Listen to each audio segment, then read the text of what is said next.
I like to remind students like a lot of the clubs or organizations or conferences you can get involved with through student life are great opportunities to experiment. It's like an experimental playground, right? So if you are pivoting into product management and you've never done it before, join the product management club. If you're pivoting into consulting and you've never done that before, don't know how, join the management consulting club because they will help you navigate your peers. Some of them may have done it before, some of them may be at a different level or just starting as well. So it's a great way to find out more by engaging in those clubs.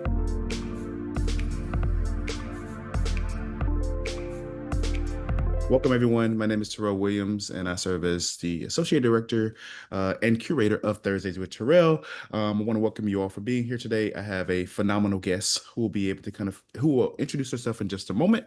I want to give a quick overview of the agenda for today. We'll have an introduction of our guests. Then we'll have about 20 minutes for a moderated Q&A between me and Nia, and then we'll have an open Q&A, and I have my colleague Morgan here who will be flagging some questions from you all to answer and ask live for you all, and then we'll wrap up our session around 12:45 today. So without further ado, I will go ahead and introduce or pass it off to my guest and one of my favorite people at MIT Sloan. She'll be able to kind of give a rundown of her role, her title, as well as how long she's been here at MIT Sloan. So I'll pass it over to you, Nia. Thank you, Terrell, and welcome to everyone. Got already 100 some participants, so this is super exciting. My name is Nia DeYounge. I am the director of the Student Life Office here at Sloan. Our office does a lot. We'll get into the details of that. I have been working in the Student Life Office here for about 3 years and almost 9 or 10 months. So it's been an awesome experience and just getting to work with the students of Sloan and my team and getting more and more familiar with everything that students want to do and what they need in order to thrive outside of the classroom. So I could tell you fun facts, but I don't think I need to. Anything else I should add to my intro, Terrell? No, I'll just kind of continue with like your team and kind of this is like the who we are of your team. So if you want to kind of highlight any members that kind of do extraordinary work within the Student Life Office, feel free to do so, or highlight everyone if you want to. Yes, let's highlight everyone. I'll start with Talia because she's probably one of the first faces if you've ever been on campus. Talia is one of the first people that you'll see. She sits at our front desk. She's our admin assistant, but she also helps with different programming initiatives like our welcoming events to just meet people in the suite. Eunice Shin is our community engagement and events coordinator. Eunice has been on the team for under a year, but has been great. And she's running some of our smaller sized events. So like we have special dinners that happen throughout the semester, different lunch chat series, our wellness days. So she's taken charge of these smaller community events that bring folks together and give you an opportunity to talk to your peers across different degree programs. Elizabeth Sederi is our student organizations coordinator, and she really works with each and every one of our clubs and making sure that their information is up to date on our website, making sure that they have the information they need to run events. Anything from scheduling an event to making sure you have the right membership in your club to planning our club fest that happens in the fall so that students can get to know all of the different 80 to 90 clubs that exist at Sloan. We do have another 300 to 400 clubs that are on main campus, but the ones that are at Sloan specifically, we have generally around 87 per year. So Elizabeth keeps track of all of those. She also sends a weekly newsletter out to our club leaders. Becca Burke is our assistant director for finance and operations, and she handles all of the things related to money. So whether it's students needing a reimbursement for some club expenses or handling money for our team as well for staff and budget, material supplies, and all of that. And I will add Elizabeth, Becca, and Jackie also do a weekly advising hour. So students can come and drop in with any questions they have about club finances, club event planning, anything like that. They can pop in. Jackie Dunn is our assistant director for communications, and she sends our weekly newsletter that goes to all students, regardless of whether or not you're in a club. But that really keeps the community connected in terms of advertising events for student life, but also sharing events across campus that may be of interest to our students, regardless of what club you might be in or what your degree is. There's at least 2,700 people, including students, faculty, staff, and visiting folks at Sloan who get that every week.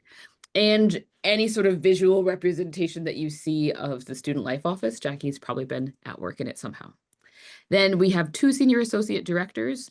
Nicole Willits is over all things related to student leadership.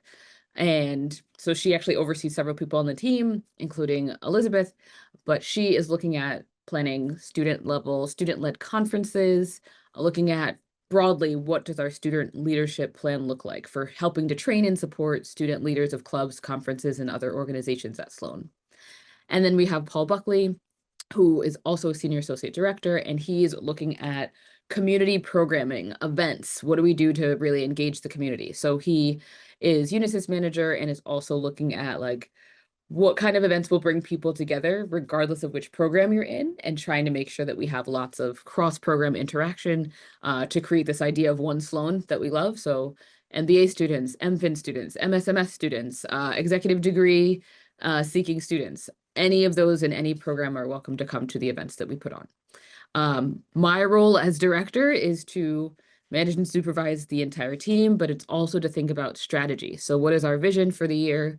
What is our strategic plan? How are we following through with that? Making sure that we're accountable to the things we said we would do.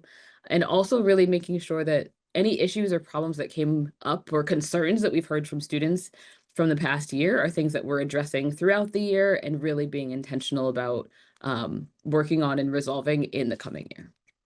So that I get to do strategy advising, taking care of the community. Our goals in terms of our office are really how do we think about community and bringing folks together? How do we think about the way that students are able to contribute to the community here? And also how are we taking care of one another? So we don't want to forget important things like your life milestones. You know, you might have a baby while you're here, you might get married, you might lose a loved one, you might, you know, need support or funding for some difficult thing that you're going through, or just to be able to participate more fully while you're at Sloan. So we try to think about those things and fill in the gaps for where do students need more support, more care, and how can we demonstrate things like that or come up with new initiatives that will help to support it. So that's broad picture of the office and my team and what we do. So hopefully it's helpful. But again, if you have any questions along the way, hope you'll pop those into the Q&A or and we'll keep track of them. Thank you for sharing that, Nia. And also what you did mention, there's a lot of cross collaboration that happens between offices as well. So between admissions and student life, sitting in on some of the Senate meetings that happen through our student body here at Sloan. So you touched on community. I want to start off our conversation with community. So could you share, how does the student life office promote community and belonging within the larger student body? Great question. So we promote community and belonging by, one, making sure that our events are open to every member of the community. So we don't do any event that's specifically for just one degree program. We make sure that it's open to everybody.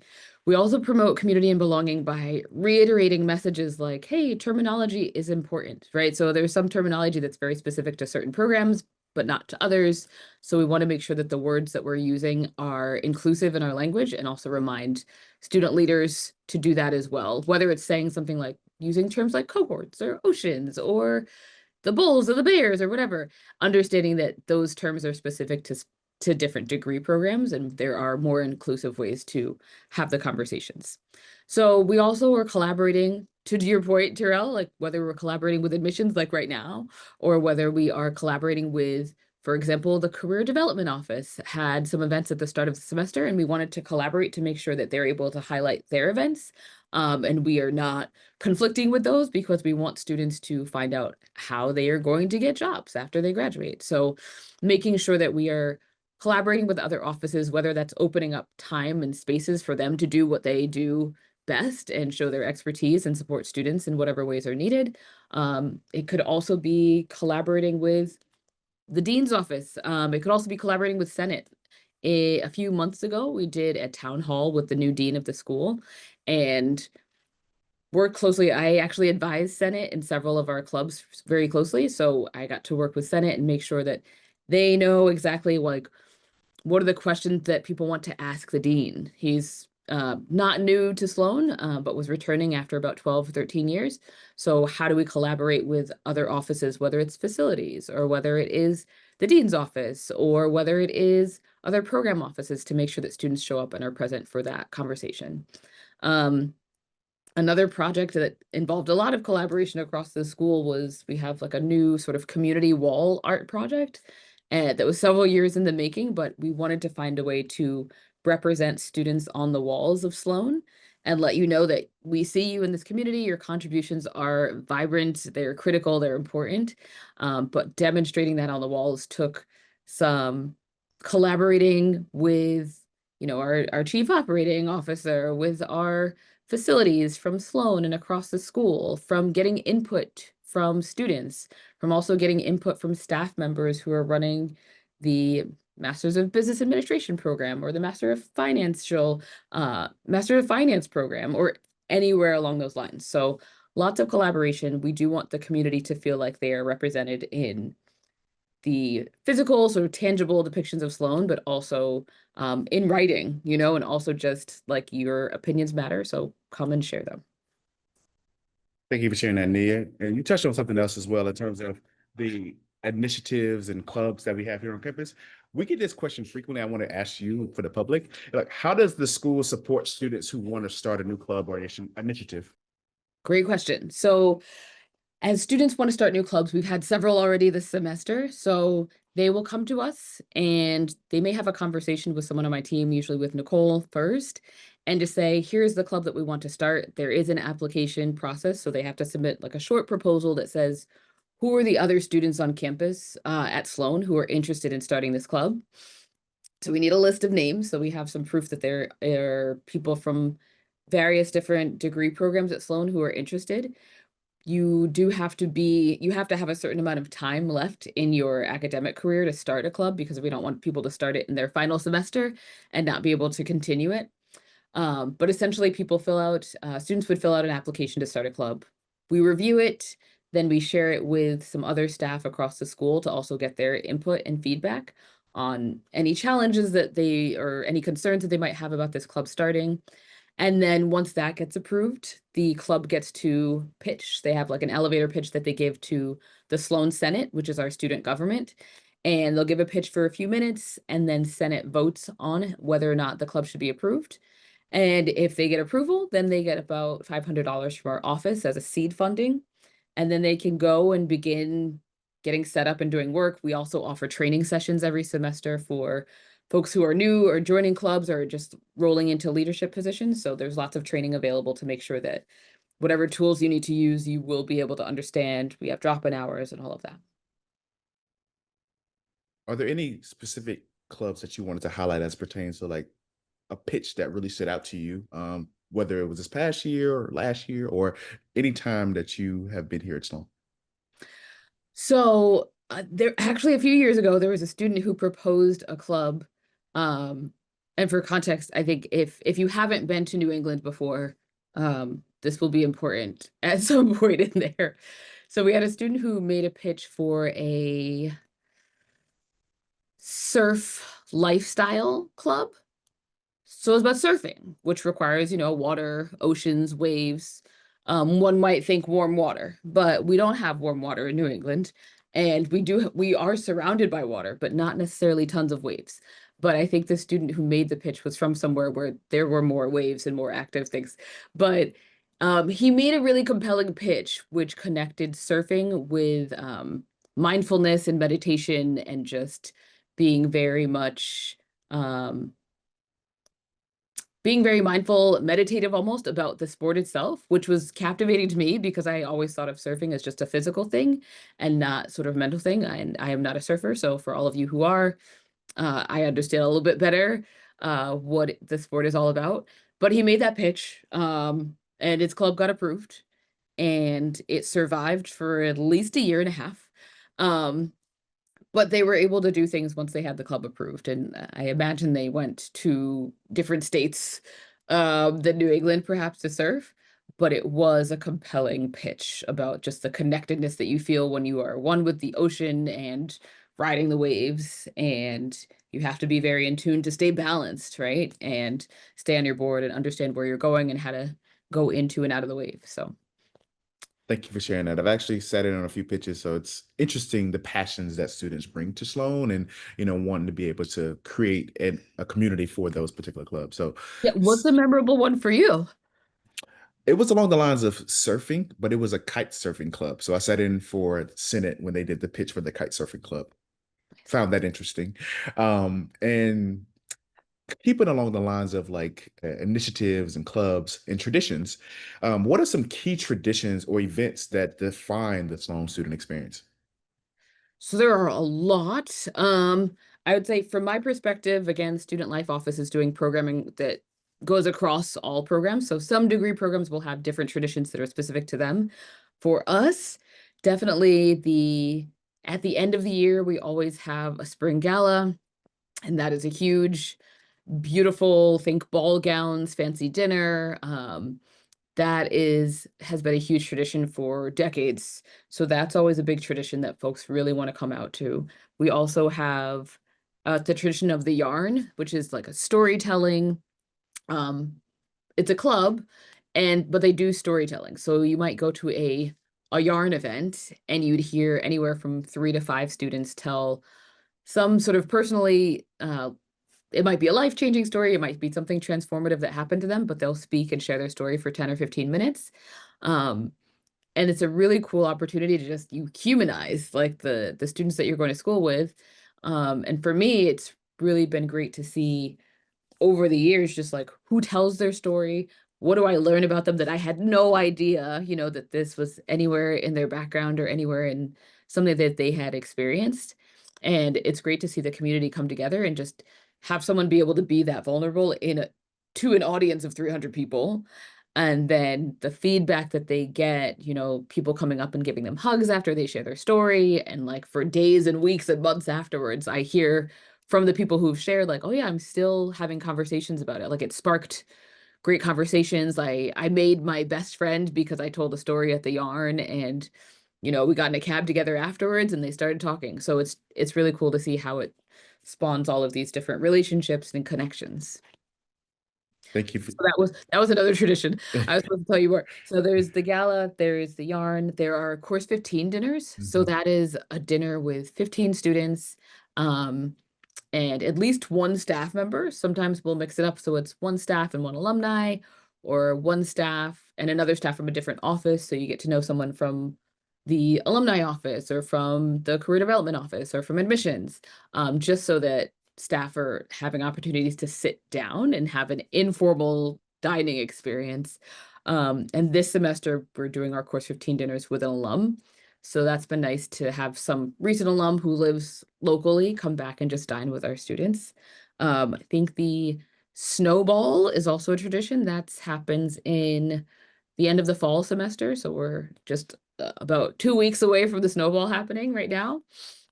And yeah, I think also in spring we always have the Rolling Sloans are a band. They're a club, but they play music.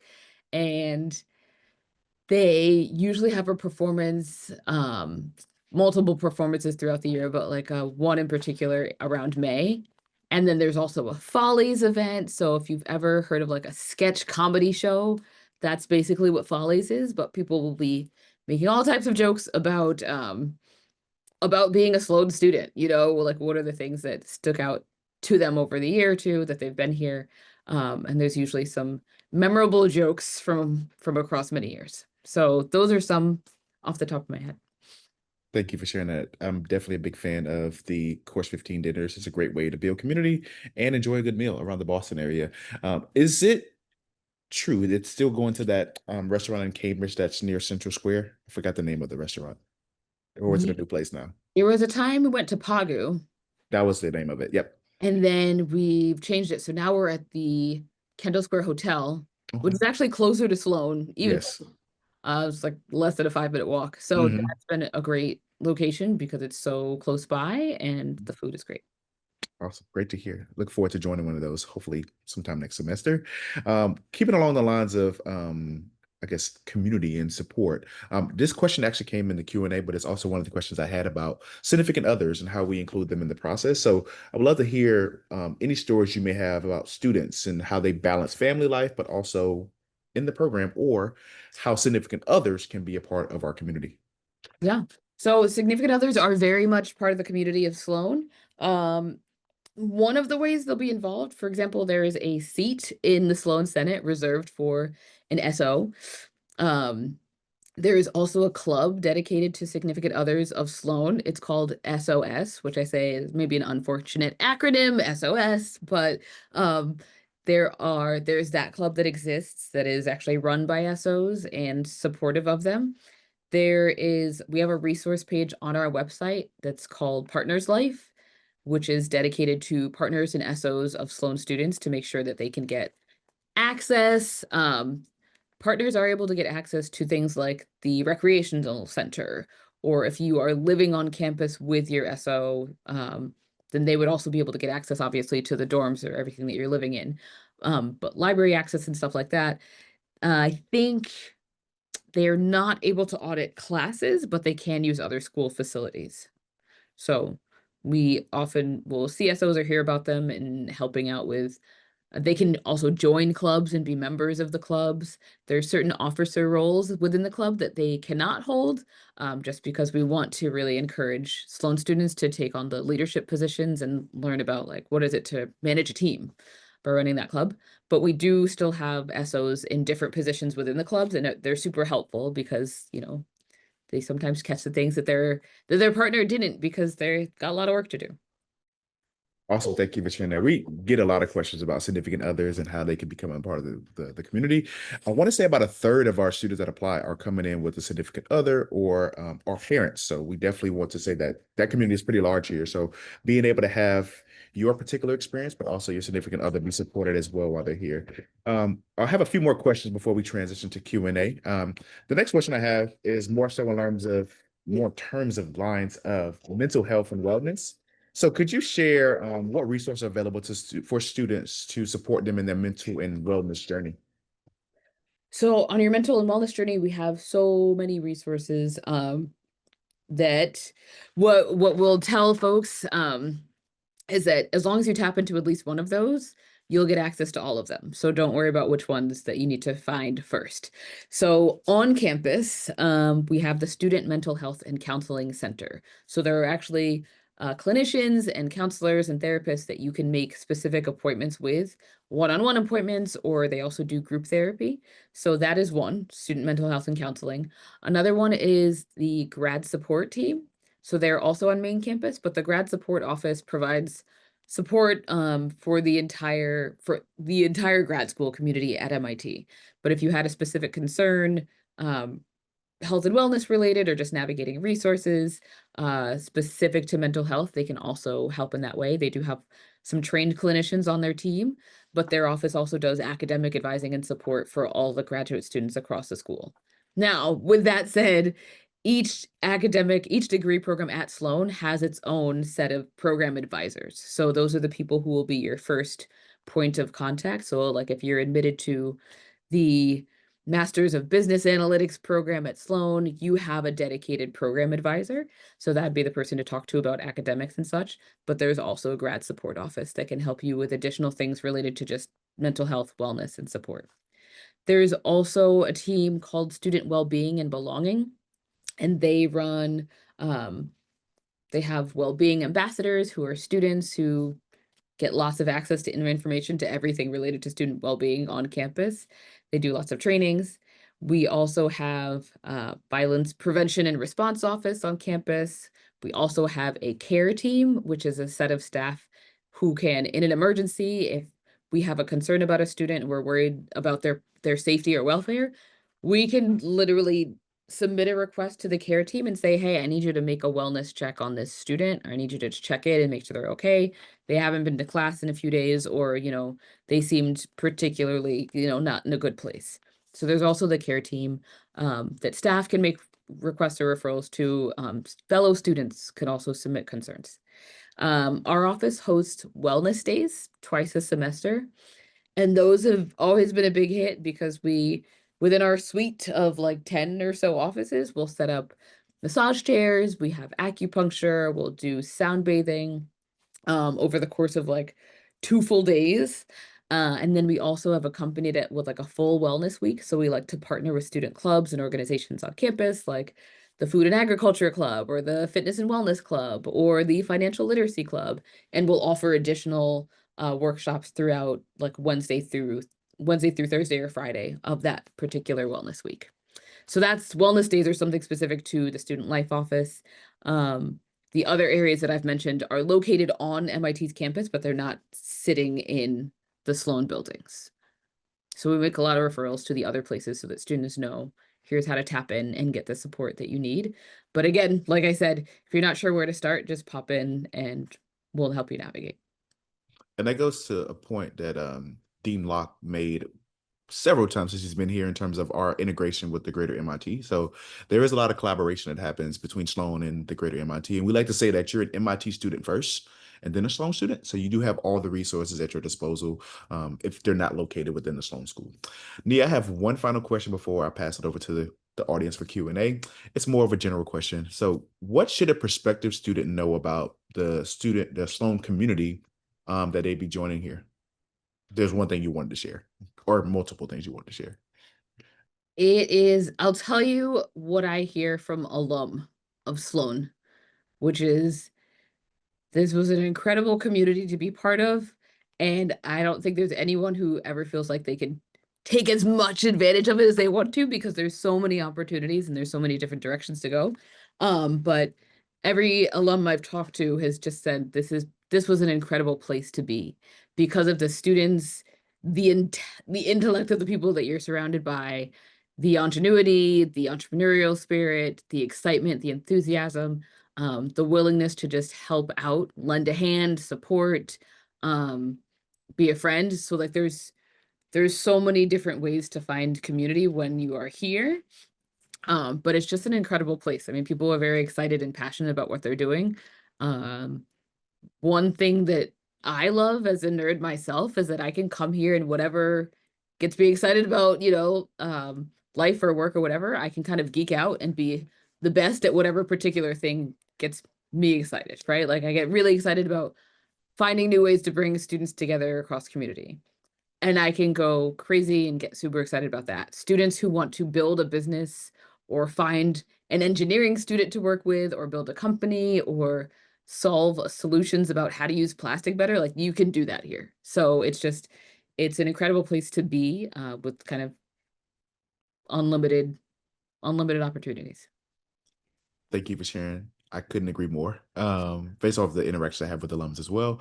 So I have some questions in the Q&A that I want to kind of highlight, but feel free to continue to ask us questions in the Q&A. We'll try to get through as many as possible. But the first one I have is, from your perspective, what is something that the most fulfilled Sloan students discover while they're here that they didn't expect? The most fulfilled students? Hmm. Well, I don't know if I'll ask the question the right way. Or if I'll answer it the right way, but I think that students who get the most out of the experience here are very strategic about what they want to do. Strategic to make sure that they're trying different things, um, without being too rigid. Mm, So able to prioritize, but also able to shift their priorities to say, like, hey, I came in, wanted to go into consulting, but then I took this class in I don't know, communications or marketing and like it kind of shifted something. So I still want to do this, but with a little bit of this to it. So mm. leaving room for something might just spark, something in you and then you kind of pivot. So I think allowing room for some flexibility, but also having a plan when you start. Awesome. Thank you for sharing that. And then the next question I have for you is more so about, community involvement. So could you share any community involvement slash volunteer opportunities that MIT Sloan offers or MIT offers? We'd love to hear about some examples of initiatives students at MIT have led previously. So there's lots, and some of them are within each individual club. Mhm, So I know, for example, this year I've talked to students who are planning to volunteer at like a soup kitchen during the mhm, holidays. I have heard about students who are planning to um, mentor youth in different parts of Boston. mhm, mhm, Um, There is also, we have the Priscilla King Gray Center, which is not part of Sloan, but it's at MIT. And there's lots of volunteer and different like service learning sort of opportunities involved there. So that's another place. Mm, But a few years ago at Sloan, we had a volunteer day of service that was organized by some of the members of the Sloan Senate. And they got, I think it was 14 different locations they went to throughout the day. So they organized students who would volunteer at each different place. They coordinated with the different companies that needed volunteers. And like people went out and did dedicated work, whether it was, cleaning up sidewalks or reading books to kids, like whatever the volunteer work was, they did that. So that was a cool thing that happened. And there has been some renewed interest in just mm, doing some more volunteer opportunities that are school wide. But a lot of the volunteering that happens is on like a case by case or club by mm, club or individual basis. Like some students who say they're volunteering with high school students in mm, Brookline or volunteering with some K-12 students in Chinatown. So like there's just different things that pop up. mm. So there's a lot available, just based on your interest and expertise. Awesome. The next question I have for you is something that you touched on earlier about, the collaboration that you all have with the Career Development Office. So, for someone pivoting into a new industry, what programs or touch points within the Student Life Office tend to be the most valuable? Interesting. I Mm, know the career development office would give you more specific advice than I can mhm, about how to pivot and what the best ways are to do that. I would say I like to remind students like a lot of the clubs or organizations or conferences you can get involved with through student life are great opportunities to mm, experiment. It's like an experimental playground, right? So if you mhm, are pivoting into product management and you've never done it before, join the product management club. If you're pivoting into consulting and you've never done that before, don't know how, join the management consulting club because they will help you navigate your peers. Some of them may have done it before, some of them may be at a different level or just starting as well. So it's a great way to find out more by engaging in those clubs. Um, when you're ready, also taking on leadership in those clubs. So I would definitely recommend that. I was on mute and I lost my video. Sorry. So, next question is, what are some of the best examples, or some examples? I don't say best examples. What are some examples that you've seen of Sloan students and how they contribute to the community? I've seen I've there's been a few events this semester that stick out to me because I've seen the clubs like 5 or 10 clubs coming together to put on an event, and makes me so happy because I see collaboration happening across, it's not always easy to collaborate among many people, many groups, many perspectives, and all of that.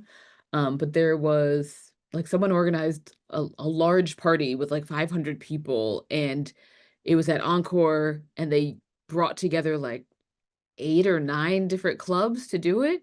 I was impressed by that. I also I think there's a little baby who made an appearance, Terrell, on your screen. It was adorable. There was I'm always impressed by the conferences that our students put on at the level of which the conferences happen. I'm just thinking of like tech and national security. Like they have a conference every year between Sloan and HBS, and they'll bring these incredible speakers, but it's organized super well, like down to the minute details. So I'm always impressed by that. There are, I think it was the one of our clubs, and I don't want to mess up if it was product management or retail, but it was one of our clubs did an incredible event with a guest speaker, and brought in a shoe designer, and he talked to an audience of a couple hundred people about his journey, to becoming CEO of Stuart Weitzman Shoes and like what it meant to um, get those skills or meet the people or just put out an idea. Because you never know if you don't try the idea out, right? You can't really experiment with something that's just in your head. So that was really cool to hear, to have the students bring that event to life. And I mean, some of the events they do are just super creative, and I'm just excited. Like someone's doing an event with about rice, and it's like showcasing rice from all these different cultures. Like how do people like use the same, food, but prepare it in all these different ways from anywhere from, South Asia to the Caribbean to Nigeria and like all these other places in between. So it was very, I love to see students coming together to make events happening and collaborating, um, and smoothly. So that's exciting.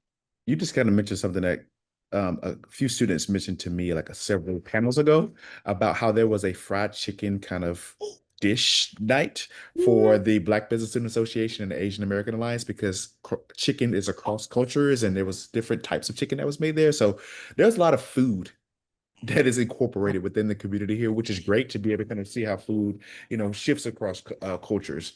We're getting close to time, but I definitely have a question I do want to ask, because you touched on this in terms of just the oceans and the core teams that we have.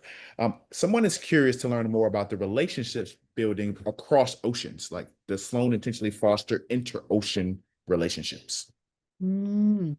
So that is a very MBA specific question. So I am not going to try to answer it because so student life is working across every single degree program. Within the MBA program specifically, they have students are broken down into oceans and then within those into different cohorts of like 7 or 8 students, I believe. So how the different oceans interact and engage, I'm not 100% sure. I know that there are lots of events that students do within their cohorts, but that would be a great question to ask of the MBA program office. Thank you for sharing that.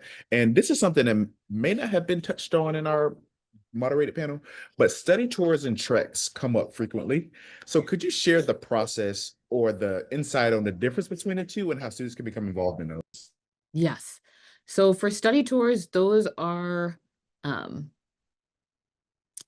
are managed by the MBA program office, but I can tell you what they are about, which is essentially it's 2-year full-time MBA students are eligible to participate in study tours. I don't believe that at this point, I don't think any other degree program has study tours.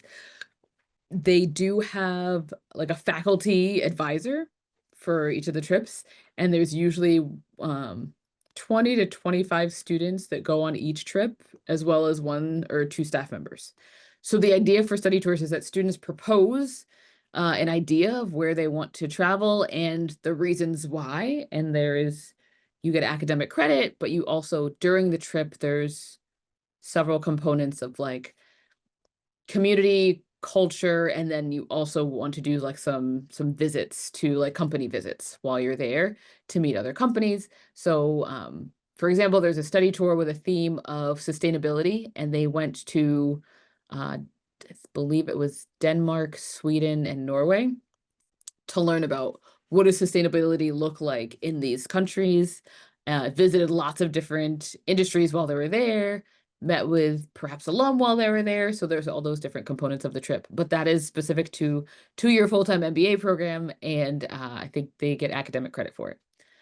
For student-led treks, those are a different type of travel, and those have to get approved by my team in order for them to be officially listed as student-led treks.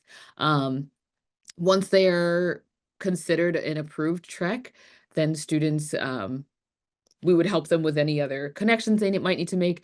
Treks you do not get credit for, so you don't get any academic credit. They tend to be a bit shorter than study tours. There is no course component required. Treks can happen at any time of the year, where versus study tours have to happen specifically during spring break in March. So yeah, treks can happen at any time of year. They can also be hosted, generally they are hosted by a club or an organization that says like, hey, we want to lead maybe the um VCPE, so like venture capital and private equity club decides that they want to do a trek to, I don't know, Arizona. And on that trek, they're going to meet with an alum, they're going to have a company visit, and they're going to do, some other sort of engaging community bonding activity for the members of the club. But as an approved trek, we would list it on our website so that anyone else who's interested in going with the VCPE club to Arizona and meeting these offices or companies can also participate in the trek, and they can contact the student leaders about it. Awesome. So, Nia, I think we have time for one more question, and I think this question is a good culmination and a good ender for us. What is one common thread that you think unifies the community at Sloan?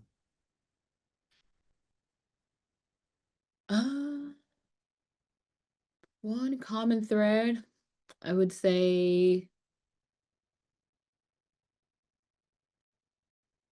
these are very, well, I would say three. Driven, very driven, driven students, driven faculty, driven staff, very hardworking and very humble. I visited other schools, other places where the students who are attending there are not as humble at MIT. I think folks who are at Sloan kind of know like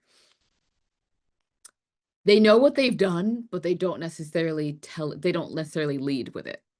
They will tell you, they'll open up and tell you eventually, but they won't necessarily lead with all of their accomplishments. But as you get to know them, I've had students in here who was like, oh, this is great. And then find out like they graduated from college at 13 years old and they've actually been in the workforce and have started 5 different companies between now and, 8 years ago. So there's always some surprises that come just learning people's stories and what they have already accomplished, what they're capable of, like what kind of obstacles they've worked through to get there. So that is exciting. And I mean, because of where I sit, I get to learn about that because people come in and ask for different resources. Whether it's different funds, different ways to get money, different ways to get resources for whatever they need, access to clubs and organizations and participate and navigate the whole system of MIT. But I think that those are qualities that I see in all of our students for sure, and definitely our faculty and staff. I couldn't agree more. Brilliant yet humble community. So that's a great way to end our conversation today, Nia. I want to thank you again for providing your insight and overview of our student life office and providing our prospective students with some, I guess, added color to the potential canvas that they'd be able to paint here at MIT Sloan. Sorry we didn't get to all the questions today, but if you have any follow-up questions from myself or Nia, you can feel free to reach out to me directly, and I'll be able to kind of answer those as best as I can or loop Nia in if necessary.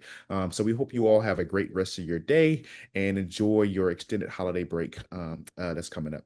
Nia, thank you again.